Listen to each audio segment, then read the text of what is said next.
Hello, this is Tammy Pie, and I'm coming to you with another video already. I'm gonna have a busy weekend, so I got this in me and I wanted to get it out. All right, this is I Am the Artist Tarot by Sakki-Sakki.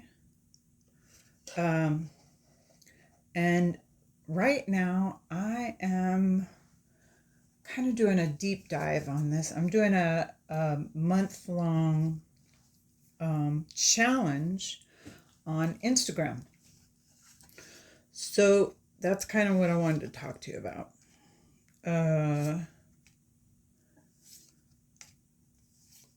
This is a reincarnation of the Sakki-Sakki Tarot.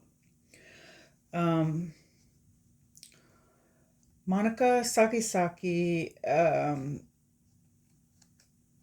spent, I want to say, 3 years going over the images and changing little subtle things. She left a lot of it the same, but not, I mean, it's had a kind of a workover. So what I wanted to talk to you about is when I did the Catching Up With interview with Simon at the Hermit's Cave. One of the things he does is he does like a little fun question game at the end. And one of the questions is Instagram or YouTube. Now, the reason he was catching up with me is because I was starting to make videos on YouTube and I'd only ever made 1 or 2. And one of them was a VR to a YouTuber who has since long left us. And the other one was the one I left up, which is the 22 favorites. Well, on Instagram, I checked today and I have 5,264 posts. 5,000 pictures. And I love Instagram because with Instagram, you take the picture, you put it up, and that's it, the end. Or, I mean, like my family knows to contact me on Instagram if they want to get a hold of me, because that's where I'm at. That's where my creativity is. I'm playing around on Instagram. I put pictures of my walks, and of course over the last year there's all the stuff about my son, but I also have pictures of my grandson. And today I posted a picture of the cherries that just happened to grow. A little cherry tree grew in my backyard. I didn't plant it. Now that it's matured, I looked up the hill and I think it probably got carried by birds up the hill, which I'm excited about. I'm thrilled. Those cherries are amazing. So the Instagram, why do I like it? What is so cool about Instagram? All right, well, I'm working with this deck this month, but in the past, I have done at least 4 78-day challenges. One of them with this deck. This is the Victorian Romantic 3rd edition. She's got her little metallic stuff going here. I did a 78-day challenge with this and read the book. So each card is, these are actually collage kind of. These come from famous works of art. and she changed certain parts of them, not just putting the cold stamping on it, but sometimes there'll be added elements that came from a completely different place. And actually, I think it's the guy at Baba Studios who does the Alex Ukalov. Anyway, 78 days, and I know this deck like the back of my hand. I love to read with this deck. This deck has such a kind of beautiful, full, operatic voice. All right, I wanted to show this off. Yesterday's video had one of these too, but this is the one just before. Again, Moonlit Fae with the matching bags with the images from the deck on the bag. That is so cool. I love these bags. Okay, so I did a 78-day challenge with this one. For the same reason, because I wanted to read the book. And these books, as we all know, are gigantic and a little, I mean, even knowing this deck the way I do, because I've followed it from the very beginning, they can be a little like, oh my God, how am I going to get through that? Well, the way you can get through it is every day pick a card from the deck and read the write-up on it. And you know, when you know you're about to do an ace, you can read the write-up on the element.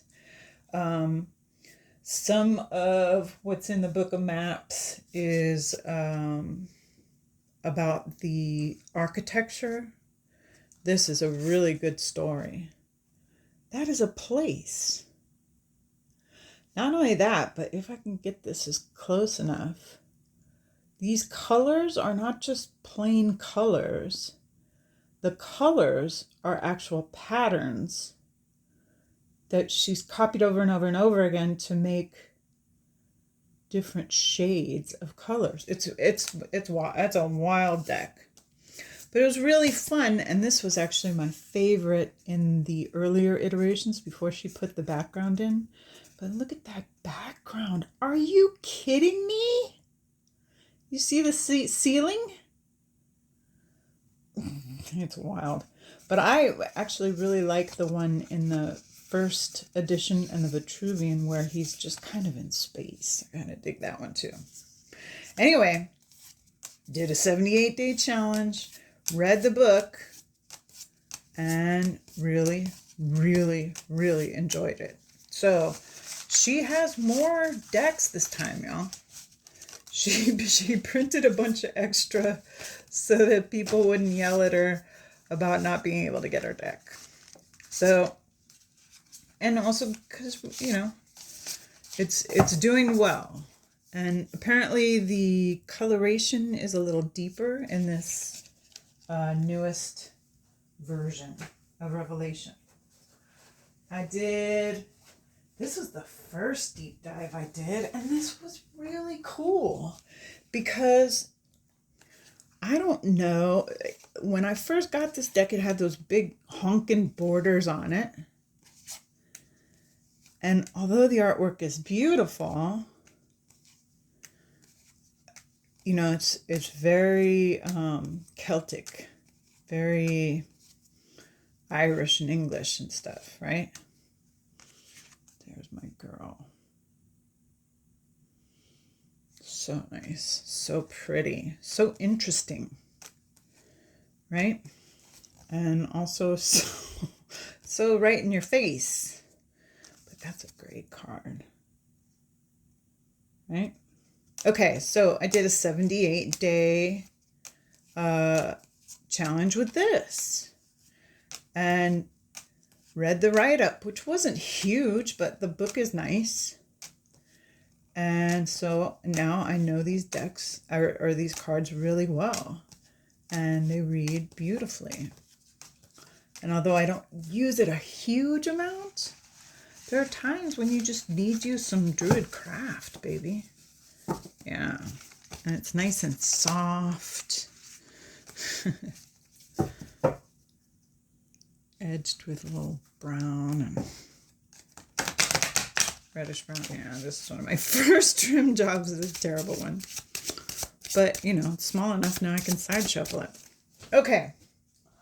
So one last one, and I won't belabor this one because I used this in my Weird Deck video. I did a 78-day deep dive with Tarot of the Crone. And I'll tell you what, I think that people's impression of this deck, and once you really get to know this deck, are miles apart. And it's because Lorenzi-Prince's art is a little primitive, just a little, and I'm certain that that's on purpose. So when you see it, you think it's kind of spooky or kind of ritualistic or kind of, well, witchy, okay? Even the witch card is not as witchy as that. But when you go through it card by card and you read from the book, let's look at tradition. It's the Hierophant, right? First of all, we got color meanings here. And we got red, the life force as lust, passion, blood, and strength. And purple, life force as magic, the path of soul through time, deep power. So think about that. And then we got a little, does it have black? Black, source, absolute, night, all and nothing, the well and the void. So you think about that. Passion that goes through time and lives in the void. That speaks to traditions and rituals and stuff like that. But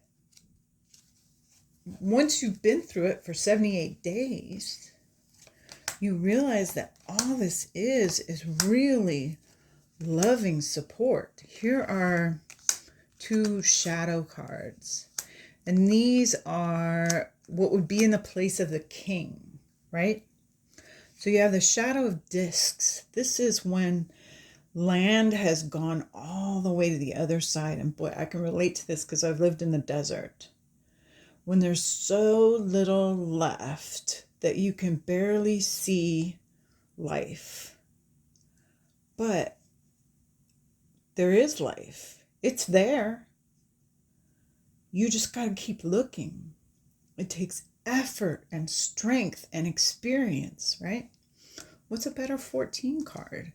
This one, the Shadow of Cups.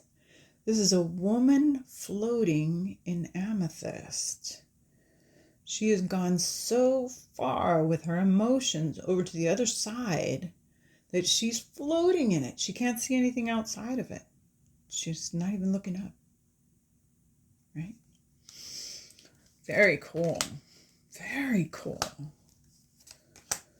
So, yeah, how you do that, you spend 78 individual days, 1 card a day, looking at what is written about it and what it means to you, because that's what tarot is, right? It's what it means to me. So the challenge that I'm doing today is the Way Anchor Tarot Challenge on Instagram with an account called Tarot by Veronica.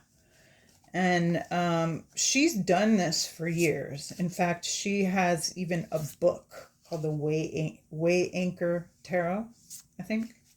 And it's just the spreads that she's done, right, for this really good, it's a good, interesting challenge. So we started out with like setting an intention, and then we did like an anchor spread, or a fool spread. That's right. Then we took the majors and picked our shadow major and our joy major. We took the wands, picked our shadow major, our shadow wand and joy wand. I did cups, shadow cup, joy cup. So now, oh, and I'm all mixed up because shoot. So now I need to find the swords.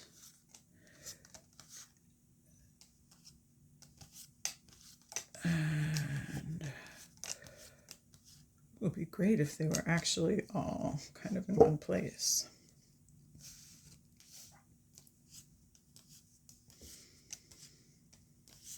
Okay. Swords. Queen of Swords. Swords. Swords. Swords. And what I'm going to look for in the swords is the card that brings me joy in the swords, the card I hope I'm drawing for some reason, or the card that when I draw it, I'm like, oh, yeah, cool. I'm ready for this. Now, I'm perfectly aware that every card has both shadow and joyful meaning. However, okay, let's see what we got. 1, 2, 3, 4, 5, 6, 7, 8, 10, 11, 12, 13, 14. Okay, got them. So out of the swords, if I were to just off the top of my head guess, I would say my shadow card would be actually the Ace of Swords. Okay, the Ace of Swords is hard for me to connect to for some reason. I mean, I know what it means and everything. It's just it's not always my favorite in. Although this is a pencil, is great. Okay, and there are several swords cards that I really love. I usually really love the Queen. I like the 9. I often love the 2. I like the 10. I'm weird like that. Okay. Even the 8, but it's not my favorite. And I really, in this deck, love that 3. I even like the 6. Okay. So swords are kind of hard for me. So let's pick out, okay, I'd rather see the Queen than the 10. I'd rather see the 2 than the 3. I like the 9. I'm a weirdo. I'd rather see the 2 than the 9 though. Okay? And Queen or 2. In this deck, I love this, that she is invisible behind the swords. Like, behind the swords, she's safe. And nobody's going to see, what she's thinking. Right? But I love this Queen. Does this Queen look like Rachel Pollack to anyone? She does to me. I love her. She's so cool. And yeah, I'm gonna go with the Queen here. So the Queen is my joy card, and the Ace is my shadow card. I forget how it's supposed to go. I got it wrong today. I switched it around and got it wrong. Okay, so I'm gonna take a picture of this, and now I have in the swords, in the tarot, I am the artist tarot, shadow card and a joy card. And I can go back and look at that anytime I want. I can discuss it in the comments if I want to, or in the description if I want to. If I don't, I try always to post the name of the deck and tag the artist if I can. Some artists don't want to hear from people anymore. They're tired of it. And that's fine too. Then I hashtag the artist. so that just for, if no other reason, so people can click on that link and look at a bunch of different pictures of I Am the Artist Tarot, right? Or Druidcraft, or Tarot of the Crone, or Spirit Keeper's Revelation, or Victorian Romantic. Anything that you could possibly want, you could click on the link and look at 100 pictures of it, or 500, or 1,000. Just however much time you have and energy you have to get into it, right? And I'm gonna put some little stuff here. Let's see, it's airy. So to me, this blue stone is kind of airy, right? Yeah. And then we'll put my little selenite athame. Okay? So I'm going to take a picture like that and put it on Instagram. And it'll be there if I ever want to go back and look and say, what was it that I was thinking? Because sometimes you forget, right? And I don't journal all the time. I don't plan all the time. I mean, obviously. But there you go. That's what I'm doing on Instagram and why I love Instagram. Also, how cool is this deck? Go get you some. All right. Well, thank you for coming.